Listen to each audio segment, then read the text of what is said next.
Okay, I have a bit of a challenge for you to start things off today. Oh, all right. I am game. I want you to clear your mind, like completely blank slate. I'm going to say 2 words, and I want you to be 100% honest about the very first image that flashes onto your mental projector. Are you ready? I am ready. Lay it on me. Kama Sutra. Oh, wow. Okay, well, if I am being totally honest, and I think if most people are being honest here, the image is usually, well, acrobatic. Right. Is someone balancing on their head? Maybe their legs are twisted into a pretzel, doing something that looks less like romance and a lot more like an orthopedic emergency. Exactly. It is this idea of impossible gymnastics. That is the pop culture caricature that we have all just sort of absorbed over the years. We think of it as this ancient manual for people who are, I don't know, double jointed and have way too much time on their hands. Yeah, a lot of free time and great health insurance. Exactly. It has become a punchline in sitcoms. You know the joke. Oh, I tried position number 47 and pulled a hamstring. It really has. And that is, honestly, it is a tragedy. Because when you actually open the texts, and I mean really read them, not just look at the old illustrations, you realize that the gymnastics part is maybe, what, 5% of the content? Maybe even less. That is what completely blew my mind while we were preparing for this deep dive. We are looking at a book called The Kama Sutra for Today's Lovers by Ann Hooper. And the very first thing she does in this book is take an absolute sledgehammer to that exact myth. She really does not hold back. No, she basically says, if you are here for the acrobatics, you are missing the entire point of the text. Right, because the source material in Hooper frames this beautifully right from the jump. It isn't a sex manual. Calling it a sex manual is a massive misnomer. So what is it then? It is a treatise on the union of body, mind, and soul. It is about how to live a completely full life. And sexuality is just one pillar of that overall structure. It is not a guide to calisthenics. It is a guide to harmony. It is interesting because Hooper herself actually admits in the introduction that she was super reluctant to even write this book initially. She had that exact same prejudice that we all do. She did. She thought, I am not interested in sex practice as a competitive sport. Right. She felt disconnected from it. She thought it was cold, maybe a bit clinical, or even performative. Performative is a great word for it. But then she went back to the primary sources. Specifically, she looked at the classic translations by Richard Burton and F.F.R. Arbuthnot, and she found something else entirely hidden in there. What did she find? She found humor. She found immense spiritual depth. She found a guide to genuine connection. And that right there is our mission statement for today's deep dive. We are not just talking about how to do it. We are exploring how ancient Eastern wisdom, which spans thousands of years and 3 distinct cultures, by the way, how that wisdom can actually save modern relationships from becoming totally stale. And we should probably clarify for everyone listening, when we say Eastern wisdom today, we aren't just talking about the Kama Sutra. Right, it is broader than that. Much broader. Hooper's analysis is a synthesis. It is basically a supergroup of historical erotic literature. It is like the Avengers of ancient relationship advice. That is exactly what it is. You have the big four. Let's break down the big 4 before we get into the weeds. Okay, so first you have the Kama Sutra from ancient India, which really serves as the philosopher of the group. Then you have the Ananga Ranga, which is also from India, but from the medieval period. And that one is essentially the marriage counselor. The marriage counselor, I love that. Then you have the Perfumed Garden from Arabia, which acts as the poet and the storyteller. And finally, you have the Tao from ancient China, which is the scientist. That is such a great breakdown. So for you listening right now, buckle up. We are going to travel from AD 400 all the way to the modern bedroom, and we are going to find out why the most important sex organ isn't what you think it is. Let's dive right in. Let's start with the foundation, the big one, the Kama Sutra. Because context is everything here.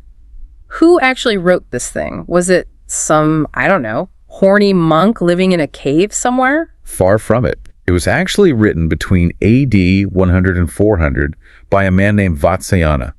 And Vatsyayana was a nobleman. He was a highly educated scholar. So he was plugged into society. Very much so. He was observing the society of his time, mostly the Gupta period, which was a true golden age in India. This was a time of incredibly high culture, massive scientific advancement, and huge artistic flourishing. So this wasn't underground literature. This wasn't something you had to hide under your mattress so your parents wouldn't find it. No, absolutely not. This was high culture. To wrap your head around this, you really have to understand the concept of the ideal citizen of that specific time period. Tell me about the ideal citizen. He wasn't just a warrior or a merchant focused entirely on the daily grind. He was supposed to be a man of refined taste. He surrounded himself with art, music, good friends, and yes, he deeply understood the arts of love, but it was all very structured and philosophical. And that structure is built on what they called the 3 goals of life. Yes. This part really struck me when I was reading the source material because it feels like a precursor to our modern conversation about work-life balance, but it is way more spiritual and holistic than just logging off Slack at 5 p.m. It really is. Vatsyayana argues that a complete, fulfilled human life rests on a tripod. And you know how a tripod works. You cannot just have one leg or the whole stool falls over. Right, so what is the first leg? First, you have dharma. Which translates to what exactly? Virtue, religious merit. It is about doing your duty to society and to the gods. Living an ethical life, it is essentially your moral compass. Okay, makes sense. What is the second leg? Then you have artha. And artha is wealth. It is material success, politics, business. The idea is that you need actual resources to live. You cannot just meditate on a mountain all day. You need to eat, you need to put a roof over your head, you need to provide for your family. So artha is the career aspect, the daily survival and prospering. Exactly. And finally, you have the third leg, which is one we are focusing on today, kama. Kama, which translates to love, desire, or sensual pleasure. Yes. Now, here is the crucial difference between their ancient worldview and the traditional Western worldview that most of us grew up with. In the West, especially with our lingering Victorian hangover, we often see pleasure as the enemy of virtue. Oh, absolutely. If you are having too much fun, you are probably sinning, right? Yeah. Or at the very least, you're being unproductive and lazy. Right. Guilt is just baked into the pie. We think, I shouldn't be enjoying this, I should be working or being useful. So how does Vatsyayana view it? He rejects that guilt entirely. He says kama is just as legitimate and just as necessary as dharma and artha. If you ignore pleasure, your life is unbalanced. You are incomplete. You are essentially just a robot going through the motions. I really want to drill down on the specific definition of kama that is provided in the text because it is surprisingly detailed. It is not just defined as having sex, it is much broader than that. No, it is a very precise definition. The text defines it as the enjoyment of appropriate objects by the 5 senses, hearing, feeling, seeing, tasting, smelling, assisted by the mind and soul. Assisted by the mind and soul, that last part is doing a lot of heavy lifting there. That is the absolute key to the whole philosophy. If you strip away the mind and the soul, it is not kama anymore. It is just friction. It becomes purely mechanical, animalistic even. So true pleasure requires you to be present. Yes, Vatsyayana is saying that kama requires deep presence. It requires consciousness. It requires you to be fully inhabiting your body in that specific moment. Okay, so let's fast forward 1,000 years or so. We are going to stay in India, but we move to the medieval period. This brings us to the Ananga Ranga. The stage of the bodiless one. Which honestly sounds like a horror movie title. Coming this summer, The Bodiless One. It really does. But it is actually very poetic mythology. It refers to Kama, the Hindu god of love. The legend says that Kama tried to shoot his arrows of love at Shiva, who was the destroyer, while Shiva was deep in meditation on a mountaintop. Which sounds like a very bad move. A terrible move. Yeah. Never interrupt a destroyer god while he is meditating. Clearly. So Shiva opened his third eye and incinerated Kama instantly, just turned him to ash on the spot. But because love cannot be completely destroyed, it is a fundamental universal force.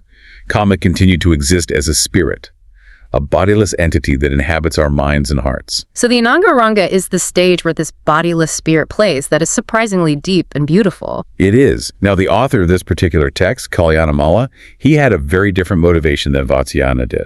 Right. Vatsyayana was writing for the wealthy bachelor about town, but Kalyanamala was writing for married couples, wasn't he? Specifically to save marriages. This is why we call it the marriage saver text.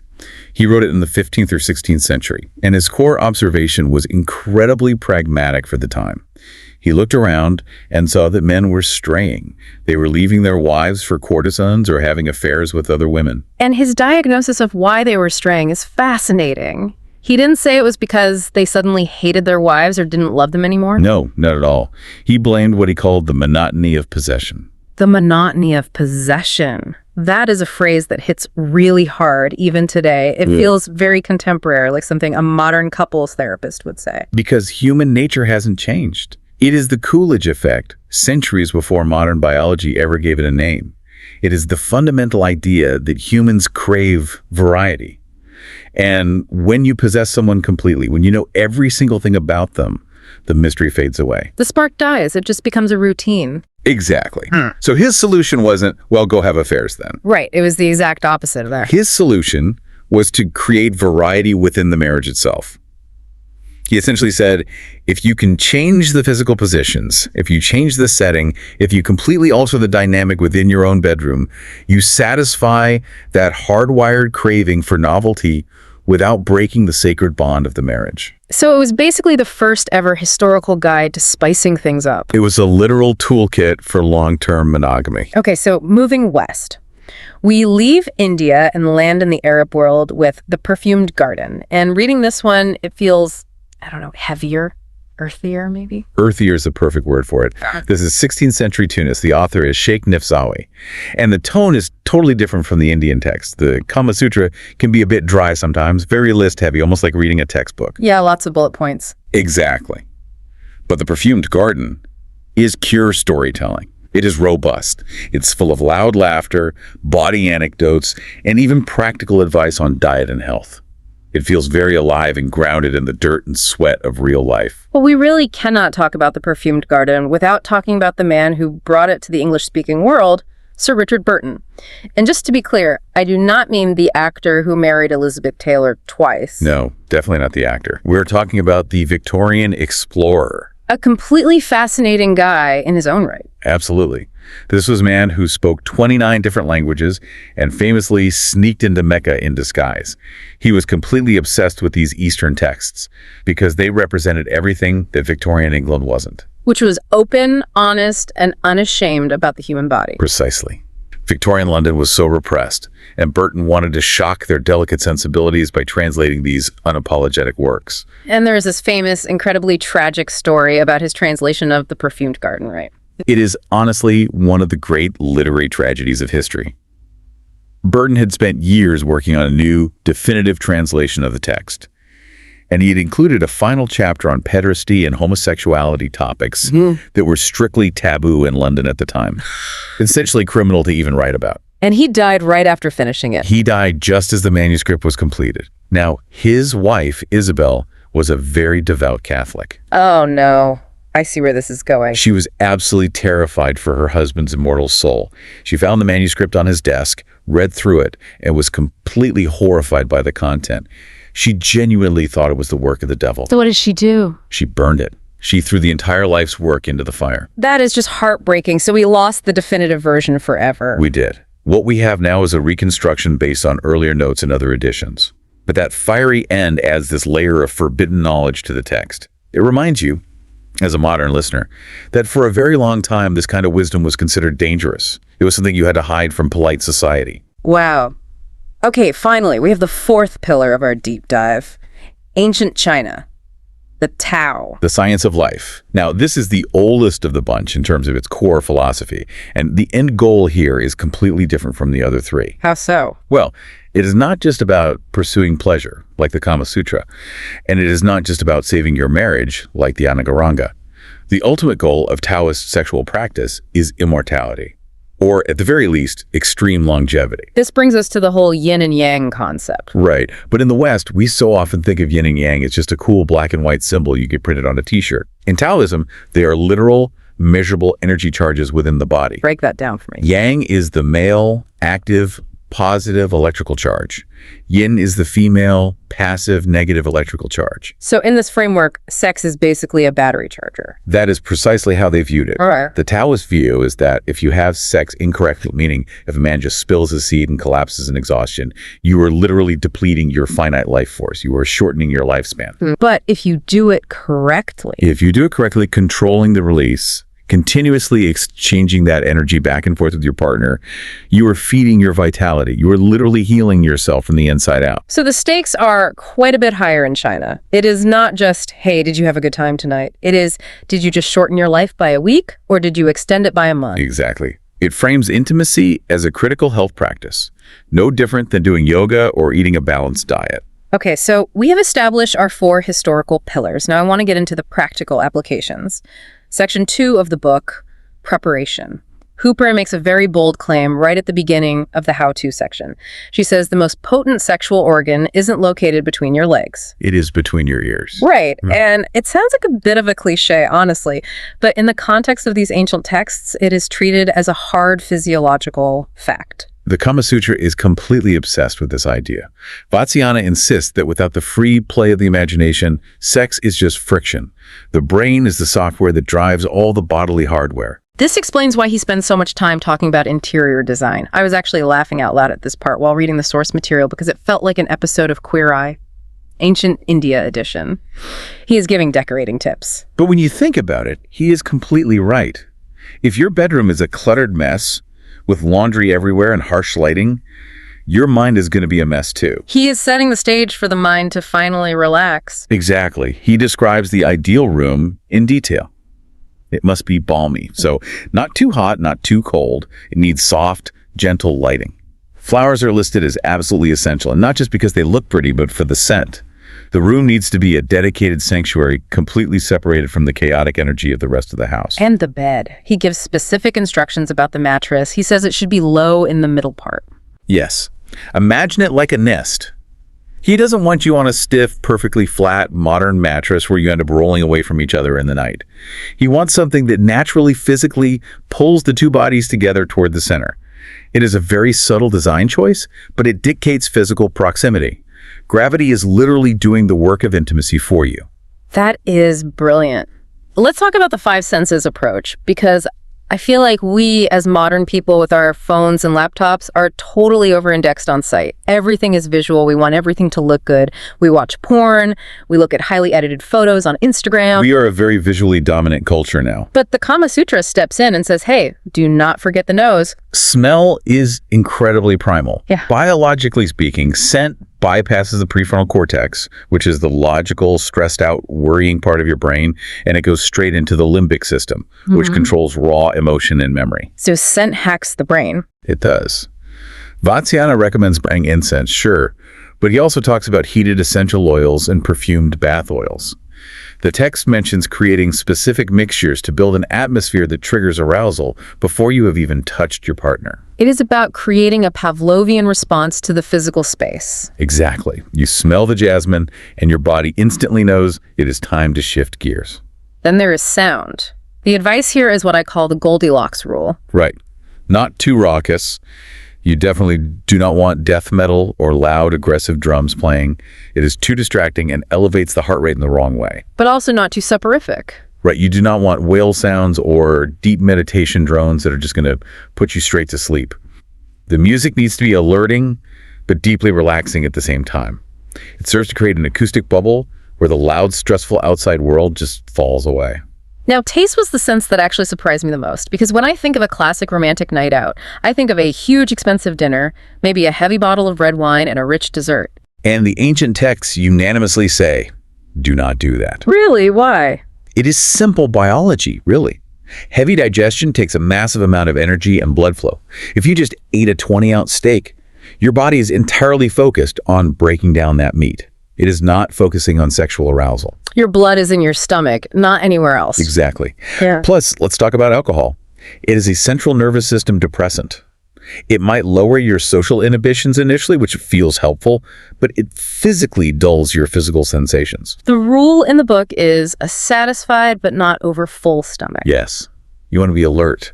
You want your blood flow completely available for other things. You want to feel light and energetic, not sluggish. Now let's touch on grooming. We have to bring this up because the ancient world was apparently way more hygienic than we usually give them credit for in movies. Oh, scrupulous oral hygiene is mentioned repeatedly across these texts, which makes total sense. If you are going to be engaging in the kind of very close-up, intimate play these books are recommending, bad breath is an immediate deal breaker. It destroys the romantic illusion instantly. There is also a very specific note on hair play that I found unexpectedly touching. It talks about men's natural fascination with women's hair, dressing it with perfumes and oils, but then it pivots to talk about pubic hair. This is a really great example of the tender beginnings philosophy that Hooper highlights. The text suggests that fondling pubic hair shouldn't just be viewed as a means to an end during foreplay. It explicitly says it can and should be used after lovemaking to reciprocate tenderness. And the specific instruction is it must be straight rather than pulled. Right? It is all about texture. It is about using a part of the body that is usually hidden away or even ignored and treating it with genuine reverence. It signals to your partner, I am comfortable with all of you, not just the socially acceptable parts. It is an incredibly intimate gesture that goes far beyond just trying to achieve sexual stimulation. All right, let's move to the action itself. Section 3, the art of foreplay, or as the ancient texts prefer to call it, specific techniques. And man, the Kama Sutra loves a good list. It catalogs absolutely everything. It is the inner scientist in Vajrayana coming out. He wants to categorize every single possible human interaction. He is essentially the Linnaeus of love. Let's start with his list on kissing. Because he doesn't just say, go kiss her. He literally draws a map of the human body. A highly detailed roadmap. He lists the obvious ones, the lips, the inside of the mouth, the forehead, the throat. But then he gets into the customs of what he calls the Lat country. The Lat country, where was that? A specific region in ancient India? Yeah. Yes, it was. And apparently the people living there had some very distinct customs. Vajrayana notes that they would specifically kiss the joints of the thighs, the armpits, and the backs of the knees.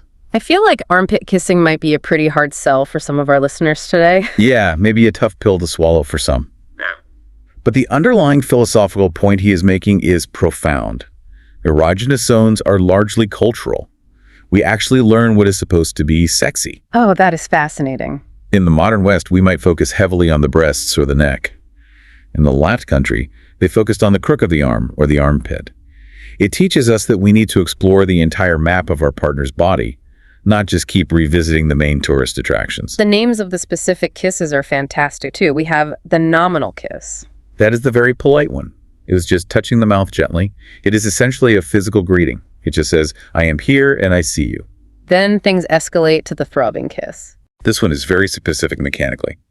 The woman moves her lower lip, but she intentionally keeps her upper lip completely still.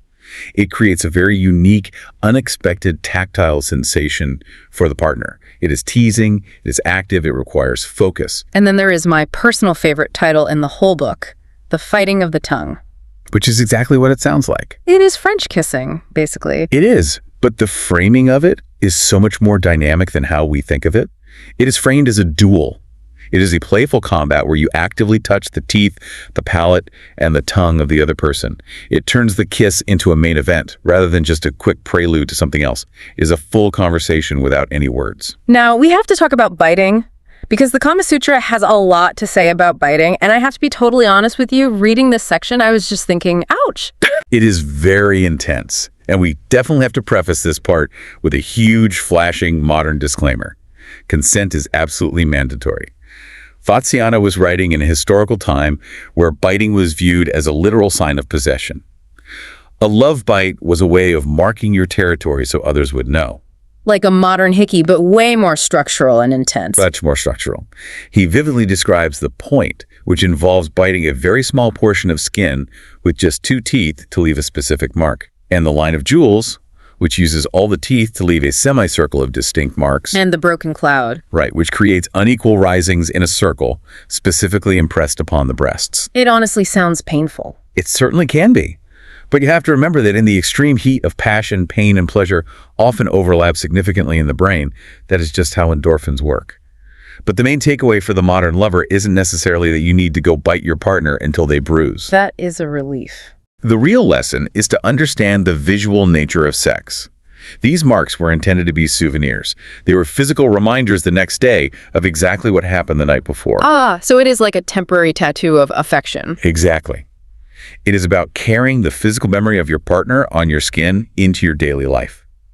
But please, if you are listening to this, definitely discuss the line of jewels with your partner before you try to apply it. Surprise dentistry is rarely considered sexy. Good advice. Definitely ask first.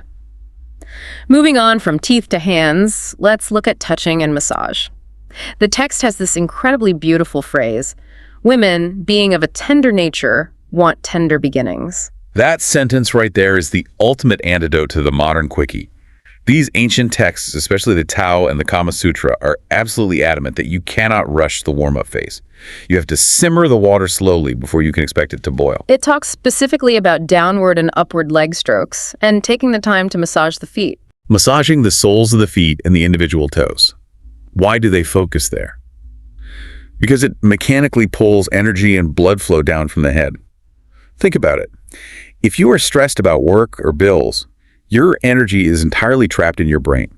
A slow foot massage grounds you. It brings you back into your body. It physically signals the nervous system to switch gears from fight or flight mode into rest and digest mode, which is a prerequisite for arousal. It expands the whole canvas of intimacy. It says, hey, the genitals are the destination, they are not the starting line. And for a lot of people, being softly touched on the back of the knee or the inside of the forearm is actually more arousing than direct genital touch, simply because it is unexpected. It builds massive anticipation. Okay.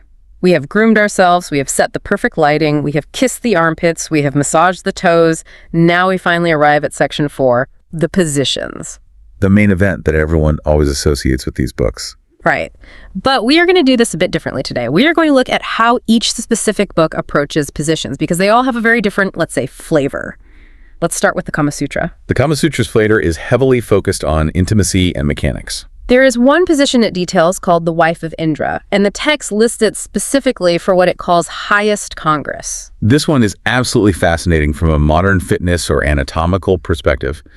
The woman lies on her back, but she draws her legs all the way up, basically bringing her knees to her chest. But here's the crucial trick to it. She has to actively tense her thighs and her vaginal muscles. So she is not just lying there passively. Not at all. It is an intense isometric exercise. Vatsyayana somehow understood way back in AD 400 that deliberate muscle tension dramatically increases local blood flow and nerve sensation. By tensing, she actively changes her internal shape, which vastly increases friction and stimulation for both partners. It is literally biomechanics. Then on the other end of the spectrum, there is side-by-side clasping, which is the emotional opposite of the wife of Indra. This position is designed for the very early days of a new relationship, or perhaps to be used after a stressful day or an argument. How does it work? You are just lying face to face, on your sides, completely entwined with each other. It is much less about athletic friction and much more about simply holding and being held. The text explicitly recommends it to allay anxiety. It is deeply comforting and reassuring. I also noticed while reading that Vatsyayana suggests the woman on top position, but his reasoning for it was really interesting to me. He says she should take that position if her lover is fatigued, or simply because she wants to. To satisfy her own curiosity, that is the exact phrase used. That is a surprisingly modern admission of female agency for an ancient text. It openly acknowledges that sometimes the woman just wants to drive the car. She wants to set the pace and the angle. It proves that it's not just about serving the man. It was about her own active exploration of pleasure. I love that. Let's jump over to the Ananga Ranga, the marriage saver. What is the overarching flavor here regarding positions? The flavor here is variety for the sake of friction. Remember, the entire goal of this book is to cure the monotony of possession. Right, keeping the husband from wandering off. There is a position in here called the transverse lute, which is just a fantastic name. It is a side-lying variation, but the woman raises one of her legs and rests it high on her partner's thigh. The physical geometry of this setup is extremely specific. It creates an angle that maximizes direct clitoral contact. And the text explicitly says this position is specifically for women who have difficulty achieving orgasm, right? Yes, it does. It is literal troubleshooting. Kalyana Mala is essentially saying, okay, the standard missionary way isn't getting you there. Let's try changing the math. Try this exact angle instead. It is very technical, but in a deeply helpful, service-oriented way. It also briefly mentions a typology of women, like the lotus woman versus the art woman. The Padmini and the Chitrini, yes. The book tries to categorize women based on their physical features and their emotional temperaments to help men tailor their approach. It is a bit dated by modern standards, obviously, but the core intention was to recognize that not all women respond to the exact same stimulus. You have to study your specific partner. Customization over a one-size-fits-all approach. Exactly. Now, let's look at the perfumed garden from Arabia. The flavor here is, well, it is incredibly poetic and honestly a little hilarious at times. It is so whimsical. The naming conventions are just pure joy to read. Like the bucket in the well, which implies a standing position or a heavy lifting motion. It is all about the rising and falling. It gives you a very active, almost athletic visual in your head without being overly clinical. And the rainbow arch, also called drawing the bow. Oh. In this one, the woman arches her back deeply, creating a pronounced curve. It radically changes the angle and depth of entry. It is almost yoga-like in its execution. But I have to say, the absolute best part of the perfumed garden is the names it gives for the penis. We have to share these with the listeners. Oh, we absolutely must. Sheikh Nafsawi treats the male anatomy like it is a completely separate character in a play. For instance, he calls it the Smith's Mellows. Because it swells up and subsides with breath and heat. Right. And he calls it the Sleeper when it is soft and resting. And my absolute favorite of all of them, the Impudent. The Impudent, I love it. Because, as the text notes, it has no shame.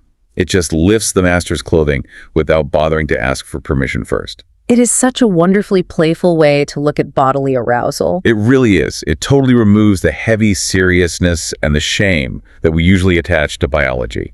It is just this cheeky, disobedient little character that has a mind of its own.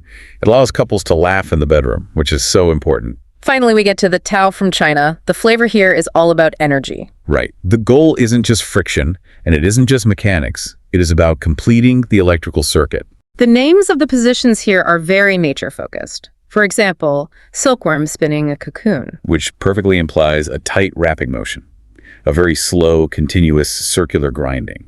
It is all about building internal heat incredibly slowly without spilling it. Then you have butterflies in flight and the galloping horse. And one of the most important ones, love's fusion. This is a very close face-to-face position where the legs are deeply entwined with each other.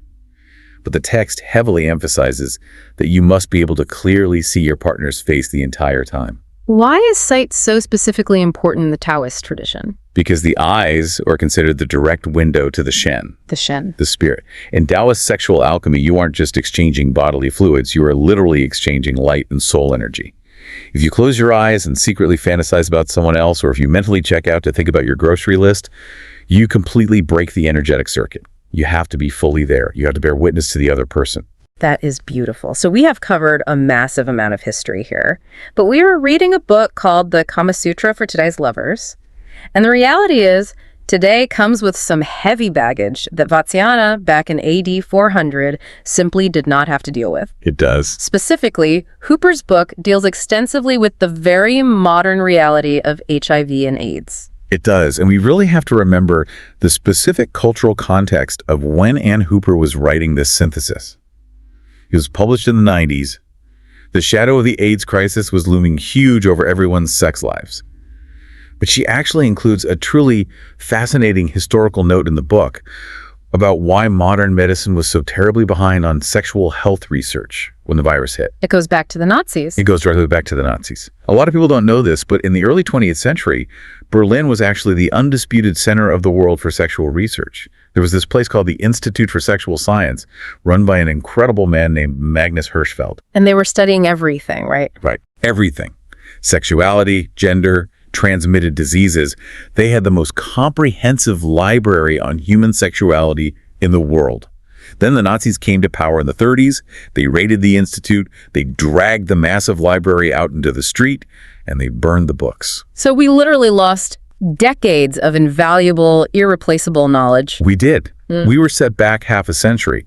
The entire sexual revolution of the 60s and 70s was basically a blind attempt to reinvent the wheel because all the baseline medical and psychological research had been turned to ash.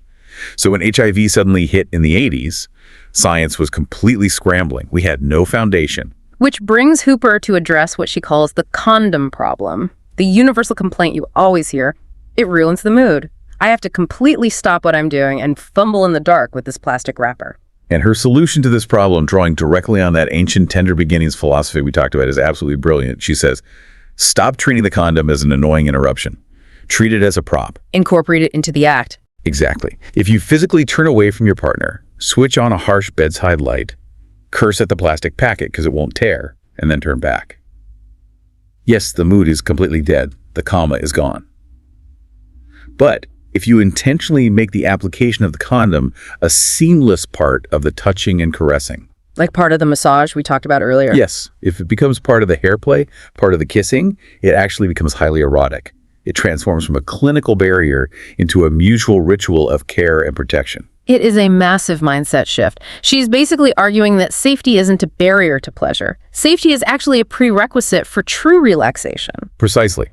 If you are secretly terrified about an unwanted pregnancy or a fatal disease, your brain, which remember is your biggest sex organ, is completely stuck in fight or flight mode. Yeah. You cannot fully let go and relax. Safety is what actively allows for the kama to exist. The text also does a really good job of validating non-penetrative sex, and not just viewing it as mere foreplay to the main event. This is so crucial for modern readers. It presents dry kissing, full-body massage, thigh sex, and mutual masturbation as totally valid 100% complete forms of intimacy. Minimal risk does not have to mean minimal pleasure.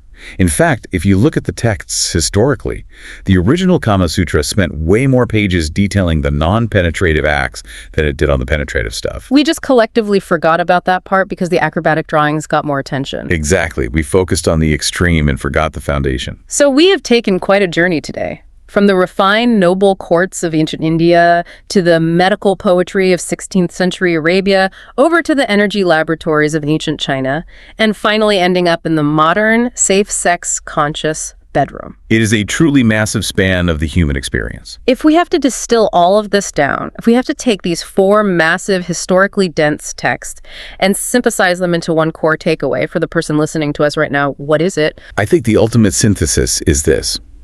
Sex is an art form.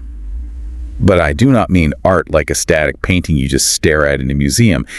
It is art like a complex dance that you have to perform together. It requires active participation. It requires massive participation. It requires wild imagination. It requires deep patience.